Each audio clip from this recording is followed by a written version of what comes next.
Hi there! We in the Infinite Opportunities Association held a tour in the first week of October called HerStory in the beautiful city of Sofia. HerStory is a project between countries which aims to recognize women who have sadly been forgotten by history.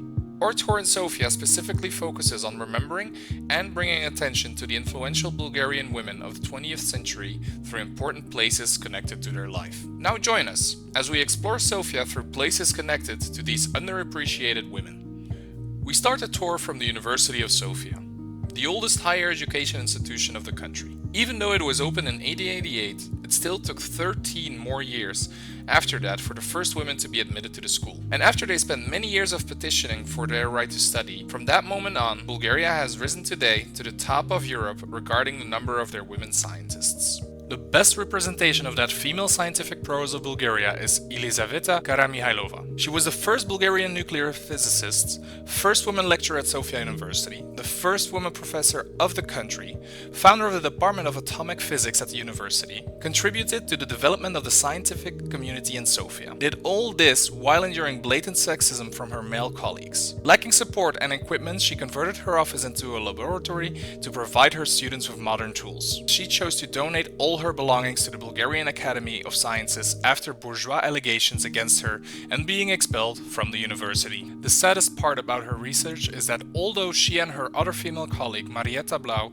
were on the verge of discovering neutrons, yes, you heard that right. They were close to discovering neutrons, which nowadays are taken for granted as a basic part of chemistry lesson for kids all over the world.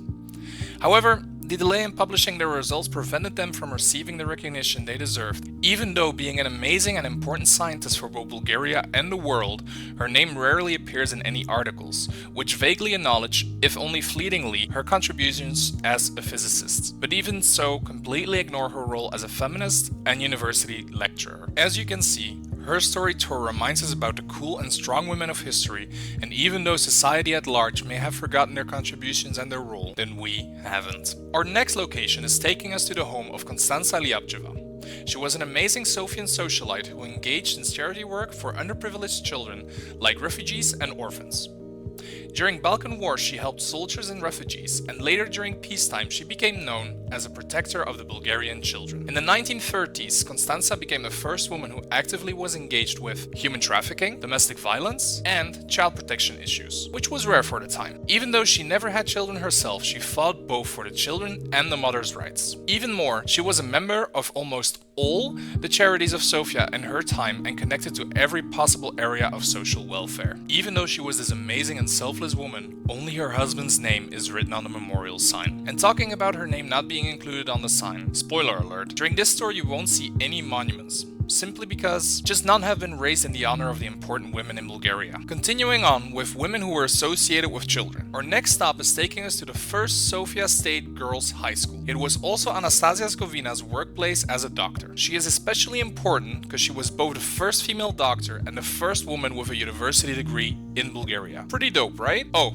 and by the way, if that wasn't impressive enough, later in her life she also decided to become the first Bulgarian psychiatrist and introduce psychiatry to the country. All in all, she dedicated her life to not only medicine but also social issues, and for example used her house as a kindergarten. Our tour's next two stops take us to the Bulgarian feminist icon Ekaterina Karavelova's home and to her place of burial. But who was she and why is she so important? As a famous teacher, translator, writer, women's rights activist, and the pioneer of feminism in Bulgaria, Karavelova changed Bulgarian society's perspective about women. She is often celebrated as a national heroine for being an essential figure in the history of Bulgarian feminism. She decided to dedicate her life to promoting women's rights, and because of her work there came changes in gender equality, women's rights to vote, and women's access to education. As you may have already noticed, her story is not only about women important to the scientific community or social activism, but also it reminds us about the women and their work who contributed to the Bulgarian culture. As such, our next location is taking us to a memorial of one of the most significant Bulgarian poets, Elizaveta Bagriana. She is even known as the First Lady of Bulgarian Women women's literature, and her work has been recognized internationally as she was nominated 3 times for the Nobel Prize in Literature. Her writings have been translated to over 30 different languages. In Bulgaria, she is known both for her lyrics, but also for her, at the time, unconventional views on the role of women in society, reminding of a more modern understanding of women's independence. For example, she decided to leave her husband and kids to instead focus on her work and poems. In general, in her literary work, she confronted the antiquated idea of defining women according to patriarchal norms and interpreted the problem of freedom of choice and the will of a person to assert herself in a different way. What a girl boss.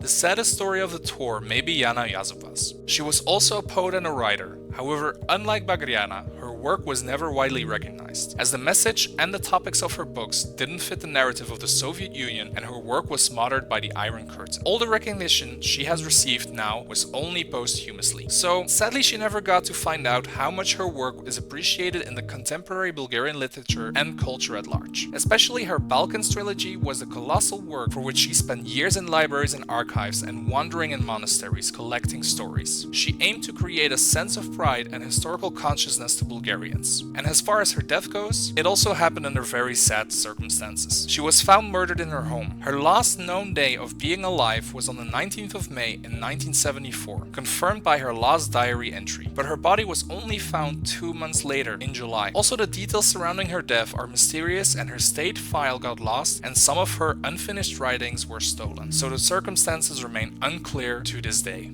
Thank you for coming along with us on this tour and helping us to share her story with people like you all around the world. As you may have seen, not many of the important women of Bulgaria's history and development are widely recognized and celebrated. Or even if they are appreciated in culture, even their memorials are mere signs on the streets. Hopefully, this has motivated you to appreciate and learn more about the historically important women in your own country and history that you may not know of yet.